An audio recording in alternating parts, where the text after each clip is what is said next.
फिर हमारा main character Frank को बताते हुए कहता है कि देखो, हमारे ब्रेन में दो भाग होते हैं, लेफ्ट ब्रेन और राइट ब्रेन, जिसमें तुम्हें लेफ्ट ब्रेन से मैजिक ए को यूज करना है और राइट ब्रेन से मैजिक बी को। और तुम्हें मैजिक यूज करते हुए ऐसा सोचना है जैसे तुम एक बिल्डिंग के टुकड़ों को एक साथ जोड़ रहे हो। जिसे सुनकर फ्रैंक इसे ट्राई करने लगता है और वो अपने पहले ही ट्रायल में इसे बहुत अच्छा करता है, जिस कारण हमारा मेन कैरेक्टर उसके लिए ताली बजाते हुए कहता है, कॉन्ग्रैट्स, तुमने तो ये पहली बार में ही कर दिया और अब तुम ड्यूअल मैजिक कास्ट करना भी सीख गए हो। जिसे सुनकर फ्रैंक कहता है, ओहो, इसे करना इतना आसान था। फिर फ्रैंक उसमें से ग्रीन जहरीली गैस को निकालकर 23% रेड कमेलियाज एंड 47% मिरावा लीव्स को मिलाता है और इसी के साथ फ्रैंक भी अपनी पहली मेडिसिन बना लेता है, जिसे देखकर वो बहुत खुश होता है। और फिर हमारा मेन कैरेक्टर उसे शाबाशी देते हुए कहता है कि मैंने नहीं सोचा था कि तुम अपने पहले ट्रायल में इसे इतनी अच्छी तरीके से करोगी। और फ्रैंक कहता है कि मैंने भी नहीं सोचा था कि ये मैं अपने पहली बार में ही कर लूँगा, ये तो तुम्हारे सिखाने के कारण ही हुआ है। फिर फ्रैंक उन जड़ी बूटियों को देखते हुए कहता है कि अभी तो हमने थोड़ी सी जड़ी बूटियों से ही मेडिसिन बनाई है, अभी तो ज़्यादातर जड़ी बूटियां बाकी ही पड़ी हैं।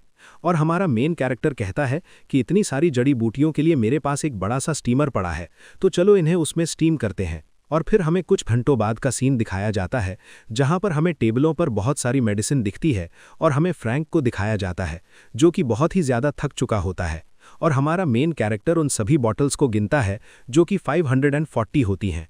और तभी एल्डर मैक्सिमम वहां पर भागते हुए आते हैं और कहते हैं, ऑस्कर, एक बुरी खबर है। और हमारा मेन कैरेक्टर पूछता है, क्या हुआ?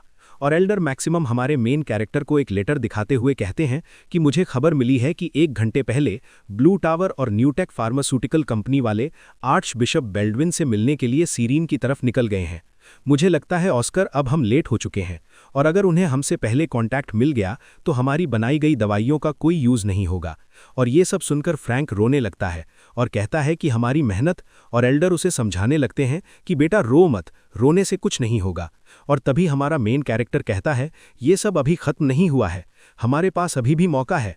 जितना मुझे याद है उस हिसाब से कैडना फ्लू एक बी रैंक का डिजास्टर है, तो इस हिसाब से हमारे पास अभी भी एक मौका है। जिसे सुनकर एल्डर कहते हैं, क्या सच में हमारे पास अभी भी मौका है? और हमारा मेन कैरेक्टर कहता है कि हाँ एल्डर, पर इसमें मुझे आपकी ज़रूरत पड़ेगी, आप मुझे जल्दी से उड़ाकर सीरीन ले चलिए।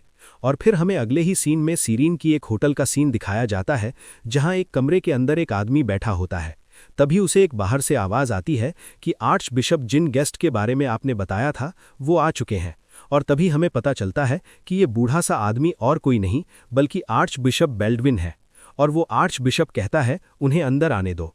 तभी 2 लोग अंदर आते हैं और आकर आर्च बिशप को ग्रीट करते हैं, जिसमें से पहला बंदा जिसने थोड़े से नीले कपड़े पहने हैं उसका नाम है मोरा और वो ब्लू टावर का लेवल 5 मेज है। और दूसरा बंदा जिसने काले कपड़े पहने हैं उसका नाम है नील ब्रायन और वो फार्मास्यूटिकल कंपनी का मैनेजिंग डायरेक्टर है। फिर आर्च बिशप भी उन्हें ग्रीट करते हुए सोफे पर बैठने को कहता है और आर्च बिशप आगे पूछते हैं कि बताओ, कैडना फ्लू की दवाई का काम कैसा चल रहा है? और ब्लू टावर का मेज बताता है, कैडना फ्लू की दवाई का काम बहुत सही चल रहा है। जिसे सुनकर आर्च बिशप बहुत ही ज्यादा खुश होते हुए कहता है कि जैसा कि मैंने ब्लू टावर और आपकी फार्मास्यूटिकल कंपनी के बारे में सोचा था, और वैसे दवाई कब तक बनकर तैयार हो जाएगी?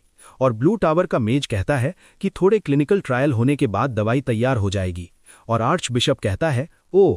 फिर वो ब्लू टावर का मेज थोड़ा घबराते हुए कहता है, सर आपको तो पता ही है, 2-3 दिनों में तो क्लिनिकल ट्रायल पूरे होंगे ही नहीं।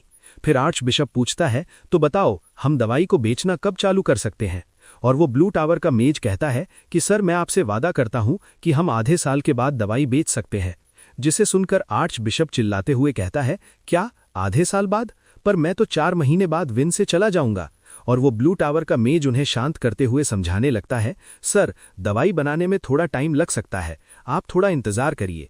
और तभी बाहर से एक आवाज़ आती है कि आर्च बिशप आपसे मिलने एक और मेज आया है। और आर्च बिशप कहते हैं, ठीक है, उसे अंदर आने दो। फिर आर्च बिशप उन दोनों से कहता है कि तुमने बताया नहीं कि तुम्हारा एक साथी बाहर खड़ा है? और वो दोनों कहते हैं, पर हमारा तो कोई साथी आया ही नहीं, हम केवल 2 ही आए हैं। और वो तीनों सोचने लगते हैं, तो ये बंदा हो कौन सकता है? और ये बंदा और कोई नहीं बल्कि हमारा मेन कैरेक्टर होता है, जो कि अंदर घुसने के बाद आर्च बिशप को ग्रीट करता है और कहता है कि मेरा नाम है ऑस्कर क्रूशियन और मैं व्हाइट टावर का लेवल 2 मेज हूँ। और मैं यहाँ पर आपको एक बहुत अच्छा ऑफर देने के लिए आया हूँ। आर्च बिशप हमारे मेन कैरेक्टर से पूछता है, तो बताओ व्हाइट टावर वाले लोग यहाँ पर कैसे आए हैं? और हमारा मेन कैरेक्टर कहता है कि मैं यहाँ पर आपको कैडना फ्लू की दवाई बेचने आया हूँ, जिसे सुनकर वहाँ पे बैठे वो तीनों लोग शॉक हो जाते हैं। और आर्च बिशप कहता है, बहुत बढ़िया, ये लोग भी यहाँ पर वही चीज़ बेचने आए हैं। जिसे सुनकर हमारा मेन कैरेक्टर कहता है, तो क्या मैं लेट हो गया? और आर्च बिशप कहते हैं, लेट तो नहीं, क्योंकि इनकी दवाई अभी तक पूरी तरीके से तैयार नहीं हुई है। और तभी वो ब्लू टावर का मेज जोर से चिल्लाकर हमारे मेन कैरेक्टर से कहता है, तुम झूठ बोल रहे हो, क्योंकि ना तुम्हारे व्हाइट टावर के पास इतना पैसा है और ना ऐसी कोई टेक्नोलॉजी जिससे तुम कैडना फ्लू की दवाई बना सको। और तभी आर्च बिशप हमारे मेन कैरेक्टर से पूछते हैं, क्या तुमने सच में दवाई बना ली है? और हमारा मेन कैरेक्टर अपने कपड़ों से एक बॉक्स निकालकर सामने टेबल पर रखते हुए कहता है, ऐसा कौन ही होगा जो कि अल्टेरा के आर्च बिशप से झूठ बोलने की कोशिश करेगा। फिर हमारा मेन कैरेक्टर उस बॉक्स को खोलते हुए कहता है, ये उस दवाई का सैंपल है जो हमने बनाई है। जिसे देखकर आर्च बिशप बहुत खुश होता है और हमारे मेन कैरेक्टर से पूछता है, तो बताओ आगे तुम ऐसी यूनिट्स को कितने समय में बना सकते हो? और ये बातें सुनकर वो ब्लू टावर का मेज जोर से चिल्लाता है, आर्च बिशप बिंडाल्विन, ये सब आप क्या बोल रहे हैं? जिसे सुनकर आर्च बिशप कहते हैं, तुम मुझ पर क्यों चिल्ला रहे हो? मैंने तुम्हें बिना दवाई बनाए हुए थोड़ी बुलाया था। और वो ब्लू टावर का मेज कहता है, हम दवाई पहले इसीलिए नहीं बना पाए क्योंकि हमारे पास पहले एम्पायर के फूड डिपार्टमेंट से कोई परमिशन नहीं थी। और परमिशन से याद आया, फिर हमारे मेन कैरेक्टर से पूछता है, ओए तुम्हारे पास एम्पायर के फूड डिपार्टमेंट से कोई परमिशन है? और हमारा मेन कैरेक्टर कहता है, नहीं तो। जिसे सुनकर वो ब्लू टावर का मेज आर्च बिशप से कहता है कि जैसा कि मैंने सोचा था, इनके पास भी परमिशन नहीं है, जिस कारण ये भी दवाई नहीं बेच सकते हैं। और हमारे पास तो बड़ी बड़ी फैक्ट्रीज हैं, जिस कारण हमें एक बार दवाई का अप्रूवल मिल जाए उसके बाद हम बड़ी मात्रा में दवाई को बना सकते हैं। और आपको ब्लू टावर का इतिहास तो पता ही है, अगर हम द बेस्ट फार्मास्यूटिकल कंपनी के साथ किसी दवाई को बनाएंगे तो वो इनकी दवाई से तो कुछ ज़्यादा ही बेहतर होगी। जिसे सुनकर आर्च बिशप कहते हैं, तुम्हारी बात में पॉइंट तो है। और हमारा मेन कैरेक्टर कहता है, अच्छा बेटे, ब्लू टावर का इतिहास मैंने तो कभी सुना नहीं, और तो और तू एक वाइट टावर के मेज के सामने इतिहास की बात कर रहा है। जिसे सुनकर ब्लू टावर का मेज गुस्सा हो जाता है और कहता है, क्या बोला तूने? एक बार वापस बोलना तो। फिर हमारा मेन कैरेक्टर कहता है, तू चाहे पूरे कॉन्टिनेंट की हिस्ट्री देख ले, जो टावर सबसे पहले बना था वो वाइट टावर ही था। और वो ब्लू टावर का मेज कहता है, केवल 5 साल पहले बना था तुम्हारा वाइट टावर, और उन 5 सालों में तुमने क्या उखाड़ लिया? फिर हमारा मेन कैरेक्टर कहता है, क्या उखाड़ लिया? जिस 5 साल के गैप की तू बात कर रहा है ना, तुम्हारे ब्लू टावर का कोई भी मास्टर उसे भर नहीं पाया है आज तक, और ना ही तुम उसे अपने अगले 1000 साल, नहीं अगले 10 साल तक नहीं भर पाओगे। और लगता है तुम्हारा ब्लू टावर हमारे 20 साल पहले के इतिहास को भूल गया है, जब पोशन मार्केट पर हमारे वाइट टावर का ही कब्जा था। और वो ब्लू टावर का मेज कहता है, चल चल, इतिहास को कौन याद रखता है? जिसे सुनकर हमारे मेन कैरेक्टर को बहुत ज़्यादा गुस्सा आ जाता है और वो कहता है, क्या बोला तूने? इतिहास को कौन याद रखता है? और हमारे मेन कैरेक्टर के ऐसे गुस्से और ऑरा को देखकर वो घबरा जाते हैं और वो अपने मन में सोचने लगते हैं, क्या ये सच में लेवल 2 का मेज है? और तभी एक आदमी भागा भागा आता है और कहता है, आर्च बिशप, आपके लिए एक बहुत ज़रूरी कॉल है। फिर आर्च बिशप उससे पूछता है, किसका? और वो आदमी बताता है कि ये कॉल लॉर्ड ऑफ विंस का है। फिर हमें अगले सीन में दिखाया जाता है आर्च बिशप विंस के लॉर्ड से बात करते हैं, जहां विंस के लॉर्ड उन्हें सबसे पहले धन्यवाद देते हैं उनकी इतनी मदद करने के लिए। जिससे आर्च बिशप पूछते हैं, धन्यवाद? और विंस के लॉर्ड कहते हैं कि हाँ, आपने जो हमारे लिए कैडना फ्लू की दवाइयाँ भेजी हैं उसके लिए धन्यवाद। जिसे सुनकर आर्च बिशप कुछ समझ नहीं पाते हैं। और फिर विंस का लॉर्ड बताता है कि मुझे एक वाइट टावर के एल्डर ने बताया कि आप उनके साथ सीक्रेट प्लानिंग कर रहे थे हमें सरप्राइज देने की, और जिन भी लोगों ने वो दवाई ली वो लगभग 1 घंटे के अंदर ही ठीक हो गए, जो कि एक चमत्कार से कम नहीं है। फिर आर्च बिशप कहते हैं, मुझे ये सुनकर बहुत अच्छा लगा कि दवाइयाँ आपके पास टाइम पर पहुंच गई, और वैसे क्या इस दवाई का कोई साइड इफेक्ट है? और विंस का लॉर्ड बताता है, नहीं, इस दवाई का कोई भी साइड इफेक्ट नहीं है। और वैसे क्या आप इस दवाई के दूसरे बैच को जल्दी भिजवा सकते हैं? क्योंकि मैंने जब व्हाइट टावर के एल्डर से पूछा तो उन्होंने बताया कि ये सब आपके ही हाथ में है। और आर्च बिशप कहते हैं कि हाँ, जैसे ही सेकंड बैच तैयार होगा हम उसे जल्द से जल्द विंस पहुंचा देंगे। जिसे सुनकर विंस का लॉर्ड उन्हें बहुत बहुत धन्यवाद कहते हुए फोन को काट देता है। फिर आर्च बिशप हमारे मेन कैरेक्टर से पूछता है, ऑस्कर क्रूसियन, क्या तुमने ये सब किया है? पर तभी ब्लू टावर का मेज चिल्लाकर कहता है, तुमने तो अब वैम्पायर के फूड डिपार्टमेंट के रूल को तोड़ा है। जिस कारण अब तुम्हें सजा मिलेगी। और हमारा मेन कैरेक्टर कहता है, मुझे बिल्कुल भी सजा नहीं मिलेगी, क्योंकि लगता है तुम्हें कानून के बारे में बिल्कुल भी पता नहीं है। फिर हमारा मेन कैरेक्टर अपने मन में सोच रहा होता है, लगता है ये 20 साल पहले हुए हादसे को भूल गए हैं। और हमारा मेन कैरेक्टर उनसे कहता है कि 20 साल पहले हमारी डीमंस के साथ हुई लड़ाई में लोग सबसे ज्यादा जिस कारण से मरे थे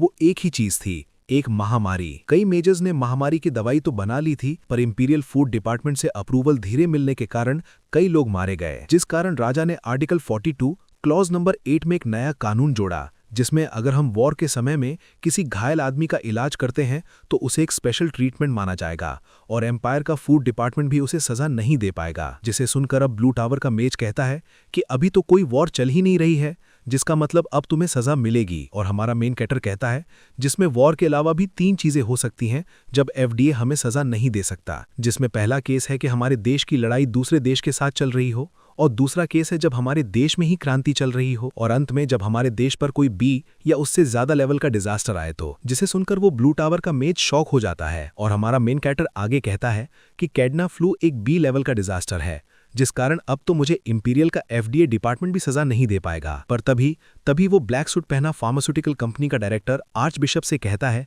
कि अगर व्हाइट टावर वाले दवाई बना सकते हैं तो हम भी दवाई बना सकते हैं, और हम अभी के अभी दवाई बनाकर विंस पहुंचा देंगे। और आर्च बिशप कहते हैं कि लगता है बेटा तू अभी तक समझा नहीं है कि व्हाइट टावर वाले ये रेस तभी जीत चुके थे जब इनकी दवाई विंस पहुंची थी, और अब तो विंस लॉर्ड को भी लग रहा है कि मैं व्हाइट टावर के साथ काम कर रहा हूं, तो अब मैं इन्हें धोखा देकर तुम्हारे साथ काम कैसे कर सकता हूं। फिर वो ब्लैक सूट पहना आदमी आर्च बिशप को धीरे से कहता है, पर क्या हो अगर हम दवाई के प्राइस थोड़े कम कर दें तो। जिसे सुनकर आर्च बिशप को गुस्सा आ जाता है और वो टेबल पर मारते हुए कहते हैं कि तुम्हारी हिम्मत भी कैसे हुई मुझे पैसे देकर खरीदने की, अब तुम्हारा नाटक बहुत हो गया है, अब तुम जल्दी से मेरे कमरे से निकलो। फिर वो ब्लू टावर का मेज वहां से उठकर जाने लगता है, और वो जाते हुए हमारे मेन कैरेक्टर से कहता है कि बेटा आज तो बच गया, पर अगली बार तुझे जिंदा नहीं छोड़ेंगे। और हमारा मेन कैरेक्टर अपने मन में कहता है कि ये तो 20 साल पहले की फिल्मों के डायलॉग मार रहा है। और हमारा मेन कैरेक्टर उसे कहता है, और हाँ वैसे मैंने इस दवाई का पेटेंट करा लिया है। जिसे सुनकर वो ब्लू टावर का मेज थोड़ा शॉक होते हुए कहता है, क्या? और हमारा मेन कैरेक्टर कहता है कि क्या नहीं हाँ, और अगर तुम्हारे ब्लू टावर ने कैडना फ्लू की दवाई बेचने की कोशिश की तो हमारे व्हाइट टावर को उसकी फीस देना मत भूलना, और अगर तुम हमारे व्हाइट टावर को कुछ भी फीस नहीं देना चाहते हो तो जो भी तुमने बनाया है उसे डस्टबिन में फेंक देना। और ये सब सुनकर उस ब्लू टावर वाले मेज को गुस्सा आ जाता है और वो गुस्से में उस कमरे से निकल जाता है। फिर वो ब्लैक सूट वाला बंदा भी वहां से उठकर जाने लगता है, और जब वो हमारे मेन कैरेक्टर के पास से गुजरता है तो हमारे मेन कैरेक्टर को उसकी सेंट वैसी लगती है जैसा कि उस किलर ने उसे बताया था, वही क्लियरमेंट स्मेल। और ये सब देखकर हमारा मेन कैरेक्टर शॉक हो जाता है और वो उसी आदमी के बारे में सोचने लगता है। पर तभी आर्च बिशप हमारे मेन कैरेक्टर से कहते हैं, अरे तुम कितनी देर तक खड़े होकर बात करोगे, आ जाओ बैठकर बात करते हैं। और हमारे मेन कैरेक्टर के बैठते ही आर्च बिशप उसे कहते हैं, तो चलो हम पहले पैसे की बात कर लेते हैं, और मैं तुम्हें यह भी बता देता हूं कि वो ब्लू टावर और फार्मास्यूटिकल कंपनी वाले मुझसे दवाई के लिए 2 मिलियन लेने वाले थे। और हमारा मेन कैरेक्टर कहता है, तो ठीक है, अगर वो 2 मिलियन ले रहे हैं तो हम 5 मिलियन लेंगे। जिसे सुनकर आर्च बिशप शॉक हो जाते हैं